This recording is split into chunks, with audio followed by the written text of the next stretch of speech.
दोस्तों इस वीडियो में आप देखेंगे 2026 में रिलीज हुई एक रशियन फैंटेसी मूवी की कहानी। फिल्म रहस्य और रोमांच से भरपूर है, इसलिए वीडियो को पूरा आखिरी तक जरूर देखें। चलिए अब कहानी शुरू करते हैं। फिल्म की शुरुआत होती है 13वीं सदी के रूस से, जहां रोस्तोव राज्य के जंगल में सोफिया नाम की एक लड़की फूल तोड़ रही होती है। उसी वक्त बोरिस नाम का एक जादूगर वहां आता है। सोफिया को बोरिस से पहली ही नजर में प्यार हो जाता है। अब बिना इस बात की परवाह किए कि एक जादूगर से रिश्ता रखना खतरनाक हो सकता है, वो उससे अपने प्यार का इजहार कर देती है। तो बोरिस भी उसके प्यार की स्वीकृति में जादू से गुलाब का एक फूल बनाकर उसे भेंट करता है। इस पल से दोनों एक साथ रहने का फैसला करते हैं। हालांकि फिर रात होने पर जब आग सेंकते हुए बोरिस और सोफिया एक दूसरे से प्यार जता रहे होते हैं, तभी जनता को इस बात की भनक लग जाती है। ऐसे में जादूगर से होने वाले संभावित खतरे को देखते हुए नगरवासी इकट्ठा होकर इन दोनों पर हमला करने के लिए आते हैं। हालांकि अब इससे पहले कि लोगों की ये भीड़ इन दोनों पर हमला कर पाती, जादूगर अपने जादू से आग को धधकाकर सोफिया सहित यहाँ से गायब हो जाता है। इससे हैरान होकर नगर के लोग इधर उधर देखने लगते हैं। जबकि जादूगर जंगल के दूसरे हिस्से में प्रकट होता है। वो नगर वासियों से बहुत नाराज होता है, इसीलिए उन सबको सबक सिखाने के इरादे से वो खुद को ड्रैगन में बदलने का जादुई अनुष्ठान शुरू कर देता है। अब क्योंकि इस अनुष्ठान को पूरा करने के लिए कुंवारी लड़की की आवश्यकता होती है, तो वो सोफिया को भी इस काले जादू की प्रक्रिया में शामिल करते हुए उसे अपनी अंगूठी पहनाता है। इससे काला जादू सोफिया के अंदर भी प्रवाहित होने लगता है और वो शैतानी जादू की किताब को जगा देती है। फिर बोरिस इसी किताब की काली शक्तियों को कुछ मंत्रों के जरिए खुद में समाहित कर लेता है। ऐसा करते ही वो एक खूंखार ड्रैगन में बदल जाता है। ये देखकर सोफिया को लगता है कि बोरिस उसके प्यार में ये सब कर रहा है, इसलिए वो खुश होती है। वहीं ड्रैगन बना बोरिस नगरवासियों को सबक सिखाने के लिए रोस्तोव राज्य के किले की ओर उड़ान भरता है। ड्रैगन के आने की खबर सुनते ही नगरवासियों में अफरा तफरी मच जाती है। ऐसी परिस्थिति में किले की सुरक्षा की जिम्मेदारी देखने वाला सेनापति जॉनसन नगर में जाता है, जहां ड्रैगन आग उगलकर तबाही मचा रहा होता है। ड्रैगन आग उगलकर उसके ऊपर भी हमला करता है, लेकिन जॉनसन अपनी ढाल का इस्तेमाल करके बच जाता है। तो अब उस ड्रैगन को काबू करने के लिए सेनापति जॉनसन एक रस्सी का फंदा फेंककर ड्रैगन के पैरों में लपेट देता है। फिर उसी रस्सी के जरिए वो उड़ रहे ड्रैगन की पीठ पर चढ़ता है और अपनी तलवार ड्रैगन की गर्दन में घुसा देता है। इससे दर्द से छटपटाता हुआ ड्रैगन अपने शरीर को झिटकने लगता है, तो जॉनसन उसकी पीठ से नीचे गिर जाता है। हालांकि नीचे पुआल के ढेर पर गिरने की वजह से उसे ज्यादा चोट नहीं आती। अब तक ड्रैगन भी नीचे आ जाता है और आग उगलकर उसे मारना चाहता है, लेकिन जॉनसन बड़ी ही तेजी से छलांग लगाकर अपनी तलवार उसके सिर में घुसा देता है, जिससे कि उसके मुंह की आग बाहर नहीं निकल पाती और उसके ड्रैगन वाला शरीर भस्म हो जाता है। अब बचते हैं तो सिर्फ ड्रैगन के दांत, पंख और दिल। वहीं ड्रैगन के साथ लड़ाई में घायल हुए जॉनसन के हाथ से निकल रहे खून में उसके तलवार में लगा हुआ ड्रैगन का खून छू जाने की वजह से उसमें भी जादूगर की कुछ शक्तियां आ जाती है, जिससे वो ये समझ जाता है कि ड्रैगन के दिल, दांत और पंख के इस्तेमाल से जादूगर बोरिस को ड्रैगन के रूप में दोबारा जिंदा किया जा सकता है। ऐसे में इस खतरे को राज्य से दूर रखने के लिए जॉनसन तीनों बचे हुए अवशेष लेकर जंगल में जाता है और वहाँ एक पेड़ की खोह में अपने अंदर आ चुकी जादुई शक्तियों के माध्यम से भविष्य के समय में जाने का एक गुप्त द्वार बनाता है। उसी द्वार के जरिए वो भविष्य में जाकर तीनों अवशेषों को अलग अलग जगह पर छिपाता है और फिर अपने समय में वापस लौट आता है। इसके बाद इस तरफ से वो इस गुप्त द्वार को अपनी शक्तियों से बंद कर देता है, ताकि कोई भी इन अवशेषों को हासिल करके बोरिस को दोबारा जिंदा न कर पाए। अगले सीन में भविष्य यानी आज का आधुनिक समय दिखाया जाता है, जहां एक स्कूल की शिक्षिका स्कूल के बच्चों को रोस्तोव राज्य का महल दिखाते हुए कहती है, ये वही महल है जिसके इतिहास में घटी ड्रैगन वाली घटना के बारे में आप सब अच्छे से जानते हैं। इवान नाम का एक लड़का, जिसकी रोस्तोव राज्य के इतिहास में खासी दिलचस्पी होती है, शिक्षिका की बातों को गौर से सुन रहा होता है। इसके बाद शिक्षिका सभी बच्चों को महल को और नजदीक से दिखाने के लिए महल के अंदर जाने लगती है। अगले सीन में फिर से 13वीं सदी के रूस का वो वक्त दिखाया जाता है जब ड्रैगन वाली घटना के 20 साल बीत चुके होते हैं। बोरिस की प्रेमिका सोफिया तब से जेल में बंद होती है, क्योंकि उसने बोरिस का बदला लेने की कोशिश की थी। उस जेल की रखवाली टाइलॉन और नेमार नाम के दो सैनिक करते हैं। हालांकि जेल में बंद बूढ़ी और बीमार सोफिया आज भी इस इंतजार में होती है कि एक दिन वो यहाँ से निकलकर बोरिस को जिंदा करके उसके साथ जिंदगी के बाकी वक्त गुजारेगी। वहीं जेल की पहरेदारी में लगा हुआ टाइलॉन हलवा खाते वक्त नेमार से कहता है, योद्धा जॉनसन के मरने के बाद हमारी जिम्मेदारी बहुत बढ़ गई है, हमें 24 घंटे इस डैन सोफिया की निगरानी करनी पड़ती है। नेमार कहता है, हमारी मजबूरी ही ऐसी है। अगर जरा सा मौका मिला तो ये बाहर आ जाएगी और फिर दुनिया को बचाने के लिए कोई नहीं होगा। दोनों ये सब बातें कर ही रहे होते हैं कि तभी महल की रसोई का काम देखने वाली टाइलोन की प्रेमिका रेजिना वहाँ आती है और टाइलोन से कहती है, तुमने जंगल से साबुन बनाने वाली जड़ी लाने का वादा किया था। तो दोनों उससे कहते हैं, हम यहाँ ड्यूटी पर हैं, हमारे पास इतना वक्त नहीं होता। इस पर रेजिना कहती है, क्या इस ड्यूटी के अलावा तुम लोगों की कोई और जिम्मेदारी नहीं है? मैंने सुना है कि लोहार के घर में आग लगी हुई है, उसी के बगल नेमार का घर भी है। अगर वहाँ तक आग पहुँच गई, क्या तब भी तुम वहाँ नहीं जाओगे? ये सुनते ही नेमार घबराकर टाइलोन से कहता है, तुम यहाँ चौकन्ना रहना, मैं अपने घर का मुआयना करके अभी वापस आता हूँ। ये कहकर जैसे ही नेमार वहाँ से जाता है, रेजिना टाइलोन से कहती है, तुम्हें मेरे काम की जरा भी परवाह नहीं है। इस तरह झल्लाते हुए वो भी वहाँ से चली जाती है। उसके जाते ही जेल में बंद सोफिया टाइलोन से कहती है, सलाखों के थोड़ा पास आओ, बीमारी और उम्र की वजह से मेरी नजर कमजोर हो गई है। तो टाइलोन थोड़ा पास जाकर उससे कहता है, चुपचाप अपनी सजा भुगतो। हालांकि तभी सोफिया हाथ बढ़ाकर उसकी गर्दन में नाखून चुभाते हुए कुछ मंत्र बुदबुदाती है। इसके कुछ मिनट बाद जब नेमार वहां आता है तो उसे टाइलोन जेल के अंदर सम्मोहित अवस्था में बंद मिलता है। ये देखकर वो जल्दी से टाइलोन को बाहर निकालते हुए पूछता है, तुम अंदर क्या कर रहे हो और वो डैन कहाँ गई? इस पर सम्मोहित टाइलोन कोई जवाब नहीं देता। तो नेमार उसके सिर पर मुक्का मारकर उसका सम्मोहन हटाता है। सामान्य होते ही टाइलोन उससे कहता है, उस डैन ने धोखे से मुझे सम्मोहित करके मुझसे जेल खुलवा लिया। वो मुझसे ड्रैगन के अवशेषों तथा उसे जिंदा करने के तरीकों के बारे में पूछ रही थी। सम्मोहन में होने की वजह से मुझे याद नहीं आ रहा कि मैंने उसे क्या क्या बताया है, लेकिन मुझे ऐसा लगता है वो जरूर दुष्ट जादूगर बोरिस को जिंदा करने की कोशिश करेगी। ये सुनते ही नेमार घबराकर उससे कहता है, फिर तो हमें हर हाल में उसे अवशेष हासिल करने से रोकना होगा। तो अब परिस्थिति की गंभीरता को देखते हुए दोनों जल्दी से भागते हैं। उन्हें भागते हुए देखकर रेजिना भी उनके पीछे जाती है। अगले सीन में भविष्य का समय यानी आज का आधुनिक युग दिखाया जाता है, जहां रोस्तों महल देखने आए कुछ दुष्ट बच्चे इवान को पीटने के लिए दौड़ा रहे होते हैं। बचने के लिए इवान भागकर महल में बने संग्रहालय में जाता है और वहां रखे हुए एक प्राचीन संदूक के अंदर छिप जाता है। इवान को नहीं पता होता कि ये संदूक ही इस तरफ से प्राचीन समय में खुलने वाला गुप्त द्वार है। अगले सीन में सोफिया को दिखाया जाता है, जो अपनी हासिल की गई जानकारी के आधार पर जंगल में पेड़ की खोह की ओर बढ़ रही होती है, लेकिन तभी दोनों सैनिक उसके सामने आकर उसे रुकने के लिए कहते हैं। इस पर वो अपने जादू से दोनों को सम्मोहित करने लगती है। हालांकि उसी वक्त भविष्य के समय से इवान खोह के जरिए यहाँ पहुँच जाता है। उसकी आधुनिक वेशभूषा को देखकर ये सभी हैरान हो जाते हैं, जबकि वो भी इन लोगों को देखकर घबराया हुआ होता है। इसी मौके का फायदा उठाकर सोफिया दोनों सिपाहियों को झटका देते हुए जल्दी से खोह के गुप्त द्वार में प्रवेश कर जाती है। ये सब देख रहा इवान कहता है, मैं तो एक संदूक में छिपा हुआ था, मैं यहाँ कैसे पहुँच गया? तो टाइलोन उसकी ओर हथियार तानकर कहता है, बेवकूफ, लगता है तुम अपने समय के गुप्त द्वार के जरिए यहाँ पहुँच गए हो। तुम्हारी वजह से वो डैन यहाँ से भाग पाई, वरना ये द्वार नहीं खुलता। अब इवान को डरे हुए देखकर नेमार टाइलोन से कहता है, ये बच्चा है, शायद अनजाने में यहाँ पहुँच गया है। इवान उनसे पूछता है, आप लोग कौन हैं? तो नेमार उसे यहाँ के बारे में बताता है। जब इवान को ये पता लगता है कि ये 13वीं सदी है, तो वो हैरान होकर कहता है, मैंने इस रोस्तो राज्य का इतिहास पढ़ा है, इसी राज्य के महल में रखे संदूक के जरिए मैं यहाँ पहुँचा हूँ। नेमार कहता है, लेकिन तुम्हारी इसी गलती की वजह से वो डैन शैतान जादूगर को फिर से जिंदा कर देगी। इस पर टाइलोन कहता है, बहस करने से कुछ नहीं होगा, हमें इस बच्चे के साथ इसके समय में जाना होगा और वहाँ डैन से पहले ही अवशेषों को ढूंढना होगा। तो अब योजना के मुताबिक तीनों पेड़ की खोह के जरिए आधुनिक समय में आ जाते हैं। उस समय महल के संग्रहालय में लोग फोटो खींच रहे होते हैं। ये सब देखकर नेमार और टाइलोन चौंक जाते हैं। तो इवान उन्हें एक किनारे ले जाकर कहता है, तुम लोगों के कपड़े देखकर सबको लग रहा है कि तुम लोग किसी नाटक में काम करते हो। इस पर दोनों कहते हैं, बड़ा ही अजीब समय है तुम्हारा। इवान कहता है, तुम्हारे भविष्य की दुनिया यही है जो तकनीक के जरिए बदल गई है, इसीलिए कुछ भी गड़बड़ मत करना। उधर टाइलोन को ढूंढ रही रेजिना भी खोह में द्वार खुला हुआ देखकर उसमें उतर जाती है, जबकि इधर आधुनिक दुनिया में अवशेषों का पता लगाने के लिए सोफिया बोरिस की जादुई किताब तलाश रही होती है। इस दौरान जब वो एक आदमी के हाथ में फोन देखती है तो उसे हाथ में लेकर कहती है, जादुई दर्पण मुझे दिखाओ, बोरिस की जादुई किताब कहाँ है? उसकी ये हरकत देखकर वो आदमी अपना फोन वापस लेकर उससे कहता है, पागल औरत, ये कोई जादुई दर्पण नहीं, ये फोन है। सोफिया को भी इस आधुनिक समय के बारे में कुछ पता नहीं होता, इसीलिए वो वहाँ से आगे बढ़ जाती है।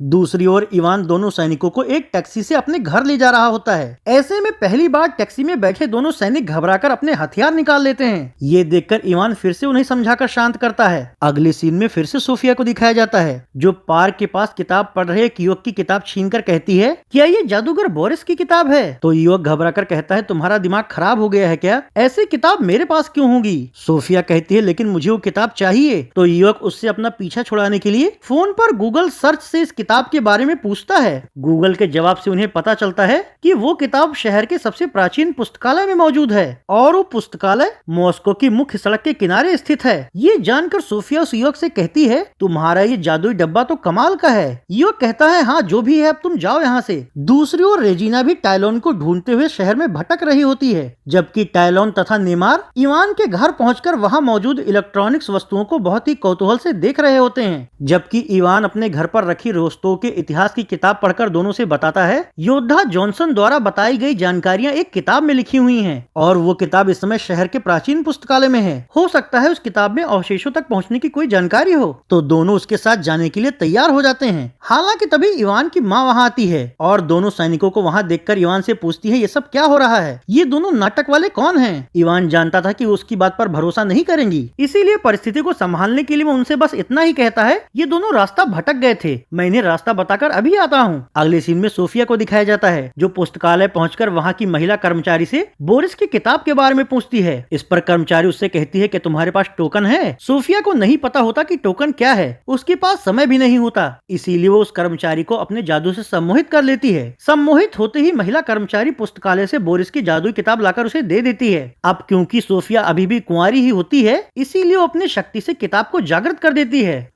जिसके बाद वो पुस्तकालय से बाहर आ जाती है और किताब को अपने मंत्रों से निर्देश देती है। तो किताब से जुड़ी बोरिस की सोई हुई आत्मा जाग जाती है तथा धुएं के रूप में बाहर निकलकर सोफिया को बताती है कि ड्रैगन के पंख का अवशेष इस किताब में बनी मूर्ति वाली जगह पर है, पहले उसे हासिल करो, उससे तुम्हें कुछ ताकत मिलेगी, फिर मैं तुम्हें दूसरी अवशेष वाली जगह बताऊंगा। इतना बताकर धुएं रूपी आत्मा गायब हो जाती है, लेकिन वहाँ आसपास मौजूद जितने भी लोगों ने ऊपर धुएं जैसा शैतानी चेहरा देखा था, वो सब डरे हुए होते हैं। उन्हीं में से मार्गरेट नाम की एक लालची लड़की सोफिया के पास आती है और पूछती है, ये सब क्या था? तो सोफिया उसकी बात टालते हुए कहती है, किताब में जिस मूर्ति का चित्र बना है वो यहाँ कहाँ मौजूद है? मार्गरेट कहती है, बुढ़िया मैं तुम्हें वहाँ ले जा सकती हूँ, लेकिन मैं मुफ्त में कुछ भी नहीं करती। उसकी लालच को भांपकर सोफिया उससे कहती है, तुम मेरी मदद करो, तुम्हें बहुत कुछ मिलेगा। तो मार्गरेट उसे अपनी कार में बिठाकर मूर्ति वाली जगह ले जाने लगती है।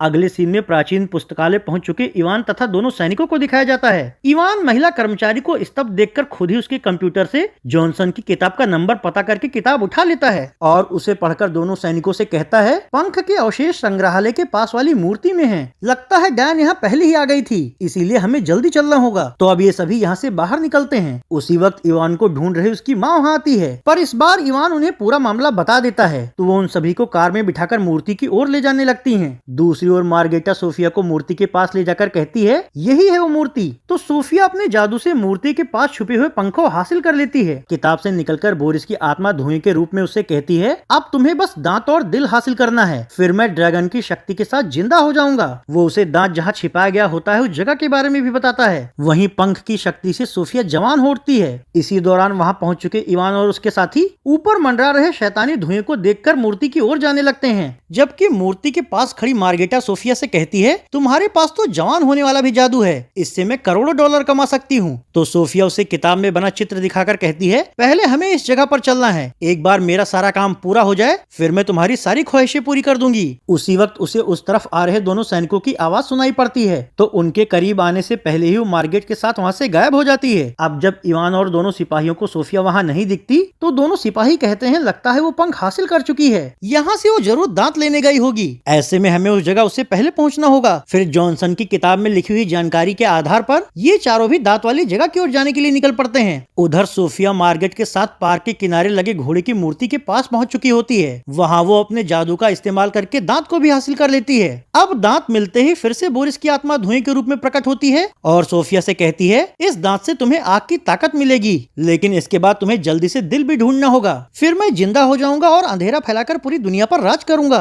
तो उसके प्यार में अंधी सोफिया बिना कुछ सोचे ही इसके लिए भी तैयार हो जाती है। बोरिस की आत्मा उससे कहती है ड्रैगन का दिल तुम्हें शहर के बीच लगे हुए फव्वारे के पत्थर में मिलेगा। इस दौरान वहाँ आसमान में शैतानी धुआं देखकर लोगों में अफरा तफरी मच जाती है। इसी अफरा तफरी के बीच वहाँ पहुँच चुके इवान और उसके साथी भी घोड़ी की मूर्ति तक आ पहुँचते हैं। सोफिया उन लोगों से कहती है मेरे रास्ते में मत आओ, तो नेमार तथा टायलॉन उसे ललकारते हैं। हालांकि सोफिया हर बार गायब होकर उनके हमलों से बच जाती है और फिर अपने काले जादू से उन सब पर हमला कर देती है, तो डरकर इवान अपना हाथ आगे कर लेता है। हैरानी की बात ये होती है इस द्वंद में उसके हाथ से एक प्रकाश निकलता है जिससे टकराकर सोफिया की काली शक्तियाँ रुक जाती है। ये देखकर सोफिया के साथ साथ इवान की माँ और दोनों सैनिक भी बहुत हैरान होते हैं। सोफिया कहती है असंभव है, जरूर ये लड़का जॉनसन का पुनर्जन्म है। ये कहकर वो मार्गेटा के साथ वहाँ से गायब हो जाती है। जिसके बाद दोनों सैनिक इवान की माँ से पूछते हैं क्या इवान आपका असली बेटा है? तो इवान की माँ कहती है नहीं, हमें ये जंगल के किनारे टोकरी में मिला था और उस वक्त उसके गले में एक लॉकेट था जो मैंने अभी पहना हुआ है। ये सुनकर टायलॉन कहता है फिर तो ये सच में जॉनसन का पुनर्जन्म है, शायद इसका काम अभी अधूरा रह गया था। तो अब नेमार किताब में पढ़कर उन सबसे फौहारे वाली जगह पर चलने के लिए कहता है।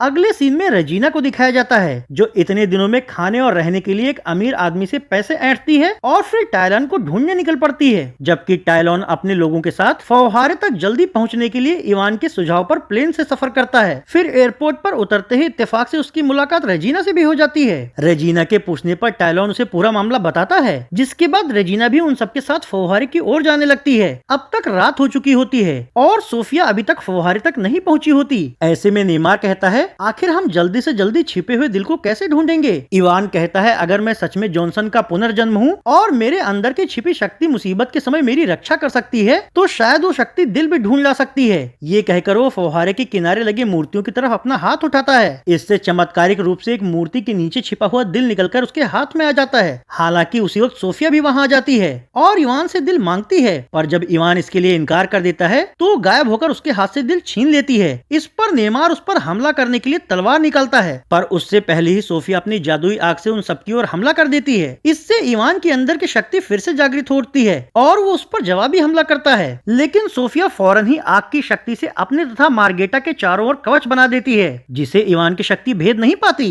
इसी का फायदा उठाकर सोफिया फिर से उन सबकी ओर जादुई आग का प्रहार कर देती है, जो कि नेमार को लग जाती है। इससे वो गिरकर मरने की हालत में पहुंच जाता है। ये देखकर सभी लोग स्तब्ध रह जाते हैं, पर सोफिया रुकती नहीं। वो तुरंत ही टायलॉन पर भी अग्नि शक्ति छोड़ देती है। इस वजह से वो भी मरने की हालत में पहुंच जाता है। ये देखकर रेजिना तथा इवान चीखने चिल्लाने लगते हैं, तो सोफिया उन्हें भी मारना चाहती है, लेकिन इस बार इवान के अंदर की शक्ति सोफिया की अग्नि शक्ति का प्रहार रोक लेती है। इस पर झल्लाकर सोफिया उनसे कहती है तुम लोगों को तो मैं कभी भी ठिकाने लगा सकती हूँ, फिलहाल बोरिस को जिंदा करना ज्यादा जरूरी है। ये कहकर वो मार्गेट को लेकर वहाँ से गायब हो जाती है। वहीं इवान की माँ घायल नेमार को तथा रेजिना घायल टायलॉन को संभालने की कोशिश कर रही होती है। मर रहा नेमार इवान की माँ से कहता है ये जो लॉकेट तुमने पहना हुआ है ये जॉनसन की शक्ति से जुड़ा हुआ है, इसीलिए बचपन से ही इवान के साथ था। उम्मीद है इसके जरिए तुम लोगों को सोफिया का मुकाबला करने में मदद मिलेगी। ये सुनकर इवान की माँ वो लॉकेट इवान को दे देती है, तो इवान उस लॉकेट से दोनों को ठीक करने की कोशिश करता है, पर दोनों ही सैनिकों की आंखें बंद हो चुकी होती हैं। इससे निराश होकर इवान लॉकेट सड़क पर फेंक देता है। उसी वक्त लॉकेट में एक रोशनी प्रकट होती है। ये देखकर इवान लॉकेट को उठाता है, पर तभी उसे ऐसा दिखता है कि उसके सामने जॉनसन खड़ा है, जो उससे कहता है खुद को पहचानो, मैं तुम्हारी ही अंतरात्मा हूँ। ये लॉकेट ही मेरी जादुई तलवार है। मरने से पहले मैंने अपनी सारी शक्तियाँ जादुई तलवार में डालकर इसे लॉकेट में बदल दिया था, जो पीढ़ी दर पीढ़ी मेरे हर पुनर्जन्म को मिलता रहता है, पर अब इसे वापस तलवार में बदलने का समय आ गया है। ये कहकर वो लॉकेट को तलवार में बदलते हुए उसे इवान को सौंप देता है। अब जब इवान का ध्यान टूटता है तो उसके हाथ में वही जादुई तलवार होती है। उसकी शक्ति से वो पहले नेमार और फिर टायलॉन को ठीक कर देता है। ठीक हो चुका नेमार इवान से कहता है इस तलवार से हम सोफिया और बोरिस का मुकाबला कर पाएंगे। अगले सीन में सोफिया को दिखाया जाता है, जो एक इमारत के छत पे जादुई किताब के अनुष्ठान से 3 अवशेषों को जोड़कर बोरिस को जिंदा कर देती है। उसी वक्त मार्गेट वहाँ आती है और सोफिया से कहती है ये जिंदा हो गया, अब मेरी इच्छा पूरी कर दो। तो बोरिस मार्गेट को कौवे में बदल देता है और सोफिया से कहता है मैं कब से इस पल का इंतजार कर रहा था, मुझे हमेशा से ही ड्रैगन की शक्ति हासिल करके दुनिया पर राज करना था। पिछली बार जॉनसन ने मेरा काम बिगाड़ दिया था, लेकिन आज मेरी इच्छा फिर से पूरी हो गई, इसलिए अब तुम मेरे पास से जाओ, क्योंकि मुझे तुम्हारी जरूरत नहीं है। ये सुनते ही सोफिया का दिल टूट जाता है। आज उसे समझ आ रहा होता है कि जिसे उसने प्यार समझा उसने बस उसका इस्तेमाल किया। वहीं बोरिस उसे ठुकराकर फिर से ड्रैगन में बदल जाता है और शहर की इमारतों पर आग उगलकर तबाही मचाना शुरू कर देता है। ये देखकर इवान तथा उसके साथी एक इमारत की छत पर जाते हैं। फिर छत पर खड़े होकर इवान ड्रैगन पर अपनी शक्ति से हमला करता है तथा टैलोन अपनी तीर से हमला करता है। इससे तिल मिलाकर ड्रैगन उन लोगों पर कई बार आग उगलता है। तो आग से बचने के चक्कर में टैलोन बिल्डिंग की छत से लटक जाता है। ये देखकर नेमार उसे बचाने लगता है। अब इवान को अकेला देखकर ड्रैगन उसे अपने पंजे के नीचे दबोच लेता है। वहीं पास के ही क्रेन के केबिन में खड़ी हुई सोफिया जब ये देखती है तो अपनी शक्ति से क्रेन घुमाकर उसे ड्रैगन को ठोकर मार देती है। ठोकर लगने से ड्रैगन असंतुलित हो जाता है। अब इसी मौके का फायदा उठाकर इवान ड्रैगन की गर्दन में जादुई तलवार घुसाकर उसे खत्म कर देता है। अब क्योंकि सोफिया ने इवान की जान बचाई थी इसीलिए सभी लोग सोफिया को माफ कर देते हैं, जबकि नेमार तथा टायलोन अवशेषों को सुरक्षित रूप से छिपाने के लिए उसे अपने साथ अपने समय में लिए जाते हैं ताकि वो अवशेष किसी के हाथ न लगने पाए। पर कुछ ही दिनों बाद कौवा बनी हुई मार्गेट जंगल में पड़ी हुई शैतानी किताब खोजकर फिर से इंसान बन जाती है। हालांकि इस किताब की काली शक्तियों का इस्तेमाल करने की वजह से वो भी काली शक्तियों के प्रभाव में आ जाती है। और अब इसी सीन पे फिल्म के पहले भाग की कहानी ही खत्म हो जाती है।